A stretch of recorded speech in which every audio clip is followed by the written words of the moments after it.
All right, let's jump into another deep dive. Today, Bitcoin, it just hit $100,000. Crazy, right? We're basing this mostly on a CNN article that came out December 4th, 2024. And what really caught my eye is how this whole Bitcoin surge seems tied to the election. Yeah, it's wild how much politics and money, well, finance, are kind of blending together these days. Totally. So Bitcoin's up a crazy amount, like 130% this year. You compare that to the stock market, it's only up 28%. Makes you think, is Bitcoin moving past just like speculation? Is it a whole different type of asset now? It's the timing that I find really interesting. The CNN article mentioned that right after the election results came out, Bitcoin jumped up like $6,000. Yeah. The market's definitely reacting to the new administration and what they might do. And speaking of the president-elect, his whole stance on crypto has done a total 180, right? I mean, it wasn't that long ago he was saying Bitcoin wasn't even real money, and now he's all about it. Yeah, the turnaround is pretty remarkable. It seems like he was trying to appeal to those younger voters, the ones more likely to own crypto. The article talked about how he even spoke at that big crypto convention, the one in Nashville. He even mentioned creating a strategic national Bitcoin stockpile. I mean, come on. A national Bitcoin stockpile? Wow, that's a big statement. So what's the deal with governments holding Bitcoin? What are the pros and cons? Well, it's definitely new territory. It could give Bitcoin more legitimacy as a store of value, right? It could attract more big investors, institutions. But then again, the crypto market is so volatile, that's a risk the government has to consider. Right, right. And we can't forget the president-elect started his own crypto business, World Liberty Financial, and then buying burgers with Bitcoin. Classic publicity move. Totally. Actions speak louder than words, right? And there's also that thing about his media company potentially buying Backstreet. He's not messing around when it comes to crypto. It's interesting, too, because the crypto industry really backed him during the election. I mean, the article said leading super PACs gave something like $131 million to support candidates who were pro-crypto. Yeah, that's a lot of money. And it looks like their investment's paying off. Everyone's saying there's going to be a ton of new pro-crypto policies under the new administration. Yeah. They want to make things easier for the crypto world, regulation-wise. The article mentioned a couple key appointments that really back that up. Paul Atkins, he's the nominee for SEC chair, and he's a big crypto advocate. A lot lighter touch with regulations compared to the last guy, I bet. Definitely. And then there's Howard Lutnick, nominated for a Federal Reserve position. He's known for being pro-Tether, Yeah. those stable coins pegged to the U.S. dollar. Yeah. Super important for crypto trading, those are.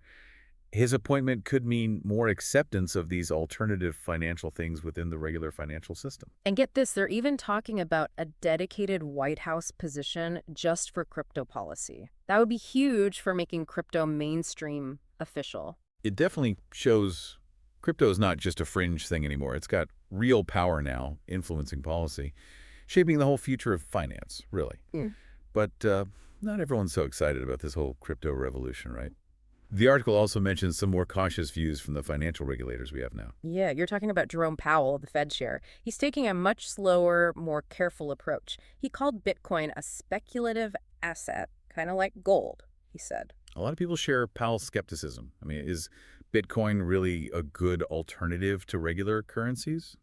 Or is it more like digital gold, a store of value, not really something you use every day? Which brings up a good question, doesn't it? If even the head of the Fed can't own crypto, is there a conflict of interest when it comes to them making rules about it? So it's a legitimate concern. It shows that tension between the old school financial world, all about regulations and stability, and then this decentralized, crazy, volatile crypto world. Yeah, totally. And with such different views, even within the government, who knows how this whole crypto regulation thing is going to shake out in the next few years? It's a real puzzle. On one hand, you've got the politicians and the crypto industry pushing for innovation, pushing for more adoption. But then you've got the established financial institutions. They're worried about stability and risk. It's like a tug of war, and the outcome is going to be huge for the future of finance. It actually kind of reminds me of the early days of the internet. So much excitement, but also so much uncertainty about rules and how it would affect everything. Are we at the same point with crypto, maybe? I see the connection, yeah. The internet totally changed communication and business, right? And crypto has that same potential, that power to change how we think about money and value. Exactly. And just like with the internet, there are going to be some bumps along the way. Regulations, hurdles to overcome, probably some mistakes too. For sure. It's a complex and ever-changing landscape. Navigating it means being careful, being willing to adapt. That's why we do these deep dives, right? To help people understand it all. Cut through the hype and give them the knowledge to make smart choices. But before we go too far down that road, let's take a step back and look at where things are right now. Bitcoin hitting $100,000, that's a big deal. It makes you wonder, what mental barrier did Bitcoin just break? It shows people really believe in its potential, that crypto is here to stay. But like we've been talking about, there are still so many questions and challenges. Regulation, adoption, security, and the whole idea of what value even means.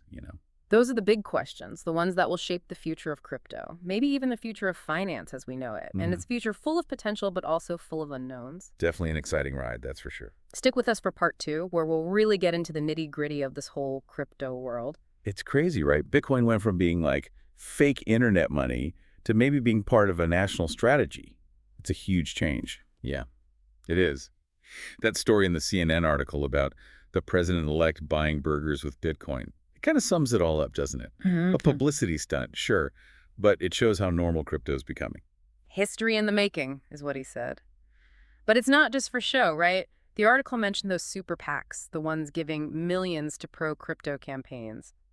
The crypto world wants to influence politics, that's for sure. And it seems to be working. All these pro-crypto policies coming up, investors are getting excited about Bitcoin and the rest. But it's not all sunshine and roses, is it? We got to think about what people like Jerome Powell are saying, too. Yeah, the way he compares Bitcoin to gold, that's interesting. He gets that it could be a store of value, but he's not so sure about it as actual money, a currency. So could all this Bitcoin volatility be a bad thing for the financial system? That's a big question. Definitely. It all comes back to that basic question. What is Bitcoin, really? Is it digital gold, something to protect you against inflation? Or is it this revolutionary new currency that'll turn finance upside down? I think people will be arguing about that for a long time. But one thing's for sure, people are still super excited about Bitcoin. Hitting $100,000 proves that. Totally. That's a big psychological barrier broken. It means crypto is becoming more legitimate, something serious investors can consider. But you know what's weird? Even Jerome Powell, the Fed chair, can't own any crypto. That says a lot about how complicated the regulations are. That is strange, isn't it? The head of the central bank can't even touch crypto. Makes you wonder if there's a conflict of interest when it's their job to regulate it. How are they supposed to make smart rules about something they can't even own? It shows how we need clear, straightforward rules that encourage innovation, but also manage the risks. Rules that protect investors, prevent scams, and keep the whole financial system stable. This is reminding me of, like, the early days of the internet, all that excitement, all that potential. But nobody knew how to regulate it or what it would do to society. Are we at a similar point with crypto? I think there are some similarities for sure. We're seeing a new technology that could change finance, just like the internet changed communication. And just like with the internet, it's going to take time to figure it all out, to get the rules right. So is this a crypto gold rush, or is this something way bigger, like a fundamental shift in how we think about money and value? Probably a bit of both. There's definitely a lot of hype and speculation right now, people trying to get rich quick. But underneath that, people really believe in this blockchain technology. They think crypto can create a fairer financial system, one that includes more people. But even with all the potential, it's important to be a little skeptical about crypto. There's still things we don't know, risks to understand. Absolutely. This isn't a guaranteed way to get rich, and you have to understand that it's very volatile. But for people who are willing to take that risk, the rewards could be huge. It's a fascinating and complicated world, and as crypto keeps evolving, it's only going to get more so. We'll keep exploring this and what it means for you in the final part of our deep dive. Stick around. And we're back for the last part of our deep dive on Bitcoin hitting that huge milestone, $100,000. We've been talking about the president-elect going all in on crypto, and then we have people like Jerome Powell being a lot more cautious. Right, and how those different views might change the whole future of crypto. So let's zoom out for a second. What does this all mean for, like, the future of finance, the big picture? Well, that CNN article we keep coming back to, it kind of hinted at crypto becoming a much bigger part of our everyday lives. Yeah. Like, what if we could send money across borders instantly, super cheap and really secure, all thanks to blockchain? Yeah, that would be a game changer, especially for businesses working internationally or anyone sending money overseas. Totally. And think about people who don't even have bank accounts. Crypto could give them access to financial services for the first time. So crypto could actually make things more fair, more inclusive. Exactly. But we got to be real. There are some downsides, too. That volatility. That's a big worry for regulators. For sure. And there are always those risks, right? Fraud, manipulation, and even the environmental impact of mining all that crypto. We can't just ignore those things. Absolutely. It's all about finding the right balance. How do we encourage this new technology Yeah. without letting things get out of control? We need rules that protect investors, keep the financial system stable, but don't stifle innovation. It's a tough challenge, so many things to consider. But the bottom line is this. Crypto is changing things, making us question what money even is, what value really means. It's shaking things up, and it's not going away. The important thing is to stay informed, stay curious, keep learning and asking questions. The future of finance is being written right now, and we all have a part in shaping it. So as we wrap up this deep dive, here's one last thought. Don't be afraid to explore the world of crypto. There's so much potential there, but you have to be willing to jump in and learn. And we'll be here to help you figure it all out along the way. And that's a wrap on today's deep dive. We hope you've enjoyed this journey into the world of crypto with us. Until next time, stay curious.